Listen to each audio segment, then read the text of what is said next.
What is real enjoyment in life? இப்போ நீங்கள் உங்கள் ஃப்ரெண்டுக்கிட்ட போயிட்டு வாழ்க்கையில் என்ன தாண்டா என்ஜாய்மெண்ட் அப்படின்னு கேட்டிங்கன்னா, நமக்கு பிடிச்சதை பண்ணுறது தாண்டா என்ஜாய்மெண்ட் அப்படின்னு சொல்லுவோம். நமக்கு பிடிச்சதெல்லாம் பண்ணுறது தான் என்ஜாய்மெண்ட்டா அப்படின்னு கேட்டிங்கன்னா, ஃபார் எக்ஸாம்பிள் ஒருத்தன் அவனுக்கு பிடிச்சதெல்லாம் பண்ணுறான்னு வச்சுக்கோங்களேன். வீடியோ கேம் விளாட்றான், ட்ரக் எடுத்துக்கிறான், கான் வீடியோ பார்க்குறான், ஜங்க் ஃபுட் அளவுக்கு அதிகமாக சாப்பிட்றான், சோசியல் மீடியாவில் எந்த நேரமும் டைம் ஸ்பெண்ட் பண்ணுறான், காலேஜில் கெத்துன்னு நினச்சிட்டு டான் மாதிரி சுற்றிக்கிட்டு இருக்கான்னு வச்சுக்கோங்களேன். இதெல்லாம் உண்மையான சந்தோஷமானு கேட்டால்,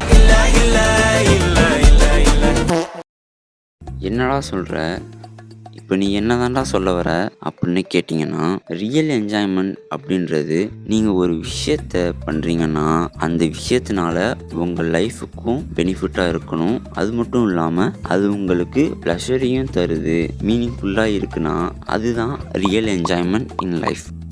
ஓகே, என்ஜாய்மெண்ட்னா என்னான்னு சொல்லிட்டேன். எப்படி ப்ரோ என்ஜாய் பண்ணுறது அப்படின்னு கேட்டிங்கன்னா, how to enjoy, make the most of each day.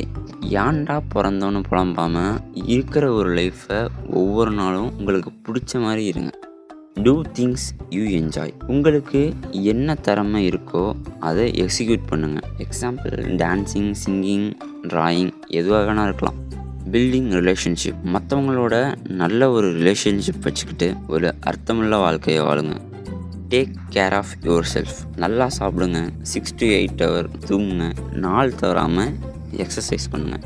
B mindful. தேவையில்லாத நியூஸ், சோஷியல் மீடியாலலாம் கான்சென்ட்ரேட் பண்ணுறதை விட்டுட்டு பாசிட்டிவான விஷயத்தில் ஃபோக்கஸ் பண்ண ஸ்டார்ட் பண்ணுங்கள்.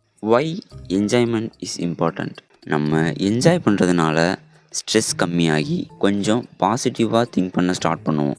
அது மட்டும் இல்லாமல் லைஃப்பை கூலாக ஹேண்டில் பண்ணுற எபிலிட்டியும் உங்களுக்கு கிடைக்கும். Happiness is a process that you can grow over time.